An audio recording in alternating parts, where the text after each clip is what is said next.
everyone, we all welcome you in India's best learning platform, Upcoming High AS, and today's topic of discussion is about world's first living heritage university.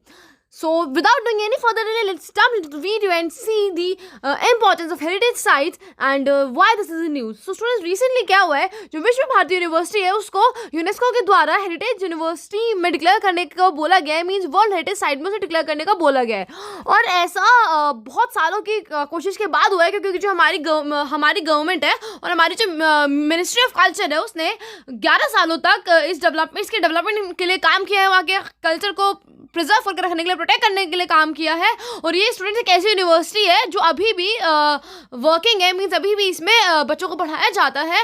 और 2 बार appeal करने के बाद UNESCO ने इसे world heritage sites का status दे दिया गया है फॉर दी शांति निकेतन और विश्व भारती. और सबसे इम्पॉर्टेंट बात जो इस वर्ल्ड हेरिटेज साइट की इसे बहुत ज़्यादा यूनिक बनाती है वो ये है कि पहली बार पूरे वर्ल्ड में ऐसा हुआ है कि किसी लिविंग मॉन्यूमेंट को, किसी लिविंग या वर्किंग मॉन्यूमेंट को जो काम करता है, अभी जो फंक्शनिंग में है, उसे यूनेस्को से वर्ल्ड हेरिटेज साइट का टैग मिला है. अदरवाइज जो वर्ल्ड हेरिटेज साइट का टैग मिलता है वो डेड मॉन्यूमेंट को मिलता है, जिससे कि उसका जो कल्चर है, वहाँ का जो ट्रेडिशन है, उस टाइम पे जो कस्टम्स होती थी उसको प्रिजर्व करके रखा जा सके, उसको प्रोटेक्ट करके रखा जा सके, एंड आगे आने वाले टाइम में भी उसको और ज़्यादा फॉस्टर किया जाए. लेकिन ये पहली ऐसी यूनिवर्सिटी है जो वर्किंग है, जो अभी भी फंक्शन करती है, और यूनेस्को ने अब उसे अपनी वर्ल्ड हेरिटेज साइट में इंक्लूड कर दिया है. So students, let's see about first about the university, then हम देखेंगे कि वर्ल्ड हेरिटेज साइट्स की इंपॉर्टेंस क्यों होती है और उसे क्यों यूनेस्को के वर्ल्ड हेरिटेज साइट में रखने के लिए बोला जाता है. तो स्टूडेंट्स, विश्व भारती यूनिवर्सिटी जो है ये रविंद्रनाथ टैगोर के द्वारा 1921 में बनाई गई थी. एंड कुछ टाइम तक इसका जो नाम था वो रविंद्रनाथ टैगोर के नाम पे ही था, जब तक विश्व भारती सोसाइटी नहीं बनी थी. लेकिन मई 1922 में क्या होता है, विश्व भारती सोसाइटी एक ऑर्गेनाइजेशन की तरह रजिस्टर हो जाती है, और फिर उसके बाद से इसका नाम विश्व भारती यूनिवर्सिटी हो जाता है. और 1951 में मई मंथ के अंदर ही जो पार्लियामेंट है उसने इसे एक सेंट्रल यूनिवर्सिटी डिक्लेयर कर दिया गया था, और बोला गया था कि एक ऐसा इंस्टीट्यूट है जिसकी नेशनल इंपॉर्टेंस है, वर्ल्ड वाइड इंपॉर्टेंस है.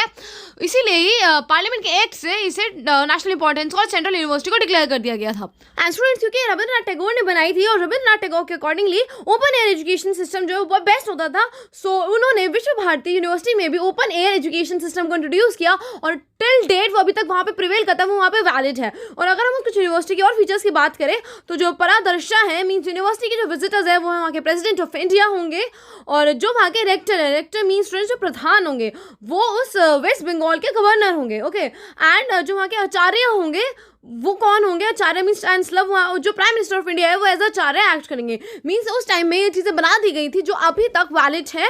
और पहले चांसलर्स जो हैं वो कौन थे, वो खुद रविंद्रनाथ टैगोर के बेटे थे, Rathindranath Tagore, first vice chancellor, not chancellor. And second vice chancellor जो थे वो अमृता सेन, जो इकोनॉमिस्ट है जिसे हम सभी जानते हैं, उनके ग्रैंड फादर थे. सो स्टूडेंट्स, ये सभी चीज़ों को बताने के पीछे मेरा मोटिव यही है कि जो भी चीज़ें उस टाइम से 1922 से वहाँ में स्टार्ट हुई थी एज अ कल्चर, उनके कल्चर का पार्ट, उनके कस्टम का पार्ट, वो अभी तक वहाँ पे वैलिड है, वो अभी तक प्रिवेल करता है. Students, this what makes it world heritage sites UNESCO के अंदर. तो आप सबसे पहले आपको ये वर्क है, जो भी यूनेस्को की वर्ल्ड हेरिटेज साइट्स हैं वो आपको उनके बारे में थोड़ा थोड़ा पढ़कर आना है.